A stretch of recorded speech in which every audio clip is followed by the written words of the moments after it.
আরে ইয়ার, পেট ভালো তার সব ভালো। আরে গাছের আবার পেট হয় নাকি? হ্যাঁ হয়। আরে এ পেট মানে ডাইজেস্টিভ সিস্টেম। গাছের ডাইজেস্টিভ সিস্টেম যত ভালো হবে তত সে বেশি পরিমাণে খাদ্য গ্রহণ করতে পারবে এবং গাছ দ্রুত বেড়ে উঠবে, গাছ সবুজ সতেজ, তত সে হেলদি। আমি হঠাৎ করে ভাবলাম আমি যেগুলো গাছে দিচ্ছি সেগুলোর একটি অংশ আপনাদের গোপন করব না, সমস্ত কিছু আপনাদের দেখাবো। আমি এই জিনিসটা অবশ্যই গাছে দিই, সেটি আপনাদের খেয়াল করি। দেখুন, এই যে বালতিতে আমি কিন্তু গুলে রেখেছি, আমি প্রতিদিন জল দেওয়ার সময় বিশেষ করে চারা গাছে আমি এই জিনিসটা দিই যাতে চারা গাছগুলো দ্রুত বেড়ে ওঠে। কিন্তু এই নোংরা বালতির জিনিস তো আর আপনাদের দেখানো যায় না, সেই জন্যে এখানে দেখুন এই যে চকচকে এই কাঁচের ঘটিটা আমি নিয়ে এসেছি। এই কাঁচের ঘটিতে পরিষ্কার জল আমি রেখেছি শুধুমাত্র আপনাদের দেখানোর জন্য।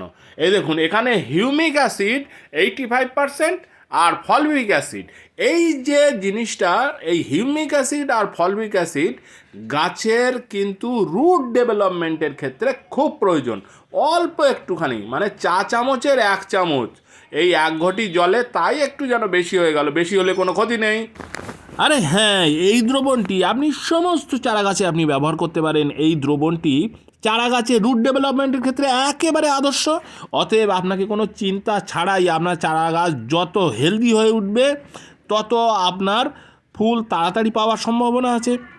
আর প্রোডাক্টের নাম চিন্তা করবেন না, অবশ্যই আমি দেখাচ্ছি। যদি আপনি নাও দেন তাহলেও আপনি অন্তত 2-3 দিন অন্তর অন্তর এই দ্রবণটি আপনি দেওয়ার চেষ্টা করবেন। হিউমিক অ্যাসিড আর ফলভিক অ্যাসিডের দ্রবণ, যে কোনো, এটা তো কোনো প্রোডাক্টের বিজ্ঞাপন তো নয়, আমি যেটা দিই সেটি আপনাদের সাথে শেয়ার করি। এটি হচ্ছে রুটেক্স।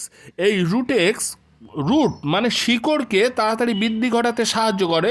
অনেক ধরনের প্রোডাক্টই আছে যাতে দেখবেন হিউমিক অ্যাসিড আর ফলভিক অ্যাসিড আছে, সেটি আপনি বালতিতে গুলে রেখেছি। মানে আমি প্রতিদিনই প্রায় কম বেশি আমি ব্যবহার করি, আর ব্যবহার করে আমি উপকারও পেয়েছি। যাই হোক, ভিডিওটি ভালো লাগলে একটি লাইক দেন, আর চ্যানেলে নতুন হয়ে থাকলে অবশ্যই আমার চ্যানেলকে সাবস্ক্রাইব করে রাখুন।